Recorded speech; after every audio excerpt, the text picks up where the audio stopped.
ஒரு 4 எம்எல்ஏவை நாங்கள் விலைக்கு வாங்கினா எங்களுக்கு ஏதாவது யூஸ் இருக்கணும், எங்களுக்கு ஏதாவது புரோஜனம் இருக்கணும். 10 பைசாவுக்கு புரோஜனம் இல்லைன்னு தெரிஞ்ச பிறகு எவனா 10,000 ரூபா கொடுத்து வினைய விலை கொடுத்து வாங்குவானா? இப்ப அங்க இருக்கிறது எல்லாம் வினையா இருக்கு. அதை நாங்க வாங்கி எங்களுக்கு என்ன யூஸ்?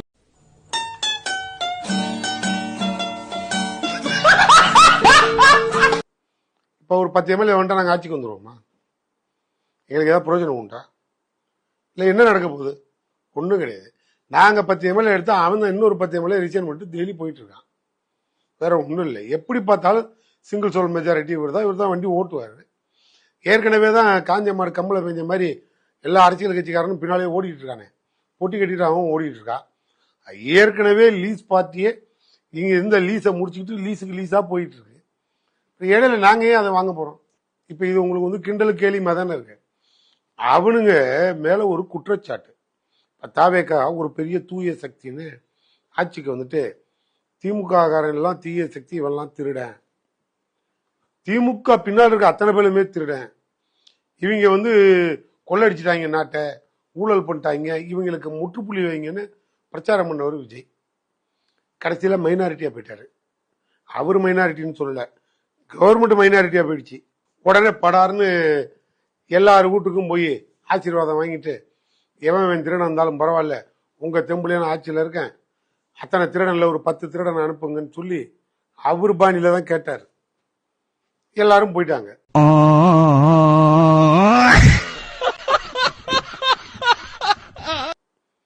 அப்புறம் என்ன இருக்கு?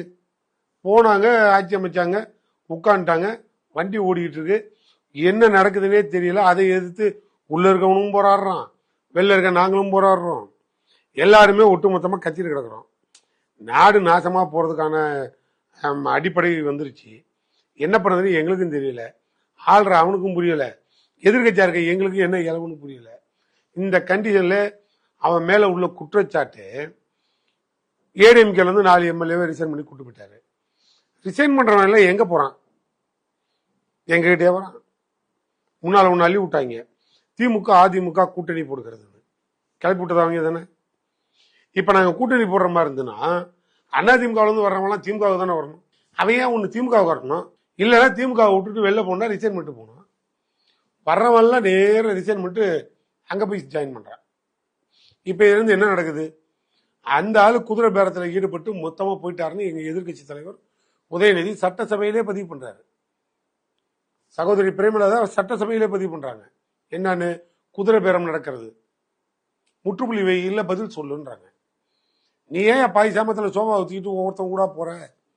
சோபா விடுற என்ன இருக்கு? இது நாங்க கேட்கிற கேள்வி. உடனே எங்கள்கிட்ட இருந்தாலே கேட்கிறாங்க, எங்களை பார்த்து சோபான்னு சொல்லாமான்னு. ஏன் சோபா வருது? சோபாவுக்கு பின்னால இவரு போறாரு. இதெல்லாம் நாங்க ஒரு கேள்வியா வச்சோம். உனக்கு அது இல்ல அப்படி இப்படின்னு சொல்லிட்டு போ. குதிரை பேரம் நடந்ததா இல்லையான்னு 100 சேனல் டிபேட்டே நடத்துது.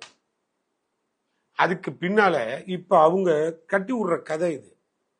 அதை மறைக்கிறதுக்கு திமுக 3 பேரை விலை பேசுகிறது. 3 பேரை எதுக்கு பேசணும்? நாங்க பேசுறது முடிவு மட்டும்னா 30 பேர் 40 பேரை பேசிட்டு போறோம். நாங்களே தூக்கிட்டு போறோம். என்ன ஆயிட போகுது? நீ எத்தனை நாளைக்கு அங்க வண்டி ஓட்டிட போற?